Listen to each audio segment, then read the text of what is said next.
રોહિત જ્યારે red line એરિયામાં આવેલ એક કોઠીમાં 20 છોકરીઓને જોઈ અને તેને 21 પસંદ પડી.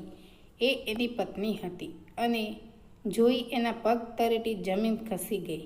એવું તો શું થયું હશે કે એની પત્નીને આવા ધંધામાં આવવું પડ્યું હશે? આ સત્ય ઘટના. સુનીતા બેંગ્લોરની રહેવાસી. બેંગ્લોરમાં સુનીતા અને રોહિતના લગ્ન થયા. રોહિત કોમ્પ્યુટર એન્જિનિયર હતો. તેની કંપની દ્વારા એની બદલી મુંબઈમાં થઈ. સુનીતા દેખાવે ખૂબ સુંદર હતી અને રોહિત પણ એકદમ રૂપાળું. નવું લગ્ન થયેલું. લગ્નને 4 મહિના જેટલો સમય થયો અને રોહિતની બદલી થઈ. રોહિત મુંબઈ જેવા શહેરમાં નીકળી પડ્યો. સુનીતા બેંગ્લોરમાં એના મમ્મી પપ્પાના ઘરે રોકાઈ હતી. નવું લગ્ન એટલે એકબીજાનું સાનિધ્ય કેટલું બધું હોય. રોહિત અને સુનીતા વચ્ચે ફોનમાં વાતો થતી. રોહિતને એમ હતું કે હું ઘરે જઈ આવું, પણ કંપની તરફથી કોઈ રજા મળતી નહોતી. સાંજનો સમય હતો. એ દિવસે રોહિત અને સુનીતા વચ્ચે વાત ચાલી રહી હતી. રોહિત બોલ્યો, તારે મુંબઈ જોવું છે? સુનીતા શરૂઆતમાં તો બોલી કે હું બેંગ્લોરમાં ક્યાંય બહાર ગઈ નથી અને મુંબઈ તો અહીં હજારો કિલોમીટર દૂર છે.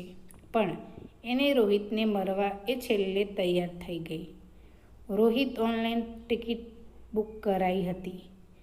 સુનીતાની ટ્રેન જે દિવસે હતી એ દિવસે એના મમ્મી પપ્પા એને રેલવે સ્ટેશન મૂકવા આવ્યા. ટ્રેનમાં સુનીતા એકલો સફર કરવાનો હતો. રોહિતે સમજાવી પણ દીધેલું અને સાથે સાથે સુનીતા મમ્મી પપ્પાએ પણ સમજાવેલું કે ટ્રેનમાં કોઈ અજાણ્યા માણસ સાથે સંપર્ક રાખવો નહીં. કોઈ ખાવાનું આપે તો ખાવું નહીં. 20 કલાકની મુસાફરી હતી. ખરાબ વ્યક્તિઓ નથી, દેખાવે ખૂબ સામાન્ય લાગતા એ વ્યક્તિઓ હતા. એટલે સુનીતાએ પાણી પણ પી લીધું અને વેફર પણ ખાઈ. હવે તો એ લોકો સુનીતાએ ઘણી વાતો કરવા લાગ્યા અને સુનીતાએ પણ પોતાનો માહોલ આપવા માટે હમણાં લગ્ન થયા અને પતિ જોડે મુંબઈ જવા એકલી નીકળી. રોહિત કંપનીમાં છે તે વાતો પર હવે મુંબઈનો રસ્તો જ 1 કલાક જેટલો જ હતો. ભૂલી જાય ફોન કરી કહ્યું કે 5 કલાક પછી મુંબઈ હોય. ત્યારે રાહ જોઈને ઊભો રહેલો રોહિતને એની પત્ની ના મળી. તે આમ તેમ શોધવા લાગ્યો, પણ સુનીતા હોય તો તે મળે. ત્યારે મુંબઈ 1 કલાક જેટલું બાકી હતું. ત્યારે છેલ્લો ફોન ના પાડી શકે. ચા પીધા પછી એ બેભાન થઈ ગઈ. જ્યારે ભાનમાં આવી ત્યારે એક ગાડીમાં હતી. એની જોડેના વ્યક્તિઓ બદલાઈ ગયા હતા. એને તેના લોકોને પૂછ્યું કે હું ક્યાં છું? ગાડીમાં બેઠેલા 2 લોકો દ્વારા એને સીધી લીટીમાં કહેવામાં આવ્યું કે તું હવે અમારી છે અને તેમ અમે કહીશું એમ કરવું પડશે, નહીં તો તને મારી નાખીશું. સુનીતાએ બચાવો પણ એનું મોઢું બાંધી દેવામાં આવ્યું. આ બાજુ પણ પોલીસ સ્ટેશન પહોંચી ગયેલો રોહિત એને કાર્યવાહી ચાલુ કરેલી. સુનીતાને આંખો પર પટ્ટી સાથે એક કોઠા ઉપર લઈ જવામાં આવી. જ્યાં તેને આંખની પટ્ટી ખોલી ત્યારે આખી દુનિયા બદલાઈ ગઈ. ટૂંકા વસ્ત્રો, ચહેરા ઉપર મેકઅપ અને સુંદર દેખાતી સ્ત્રીઓ સામે હતી. લાલ થઈ ગયેલો સુનીતા સમજી ગઈ કે હું કેવા નર્કમાં છું, કે જ્યાંથી હવે બચવાનો કોઈ ઉપાય નથી. હવે ભગવાનનો કોઈ રસ્તો પણ નથી. એની આંખોમાં સતત આંસુ વહી રહ્યા હતા. હૃદયની ધડકન તેજ એમની હવન સંતોષી જતા રહેતા. સુનીતા જેવી એક જ લાચાર છોકરી ત્યાં ઘણો વર્ષોથી હતી. સારું થયું કે એને સુનીતા આ લોકો પાસે કોઈ ફોન કરતો નથી આપતી.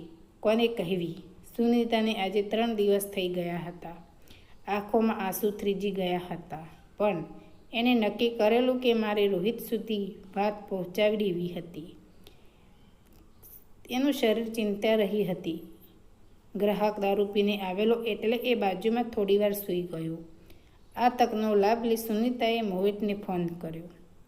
રોહિત સુનીતાનો હેલો પણ ના બોલ્યો. રોહિત અઢળક થવાનું કરવા જતો હતો ત્યાં સુનીતાએ એને રોકતા કહ્યું કે મારી ટ્રેનમાં આવી ઘટના બનેલી.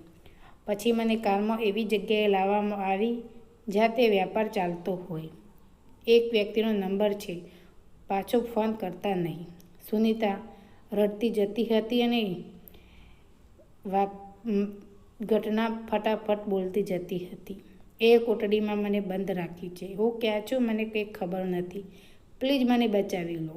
રોહિતને ખબર પડી ગઈ કે આ એરિયામાં જ હશે, પણ ત્યાં વધુ કેવી રીતે? એને પોલીસની મદદનો વિચાર કર્યો અને પહોંચ્યો. પોલીસ સ્ટેશન બધી વાત કરી.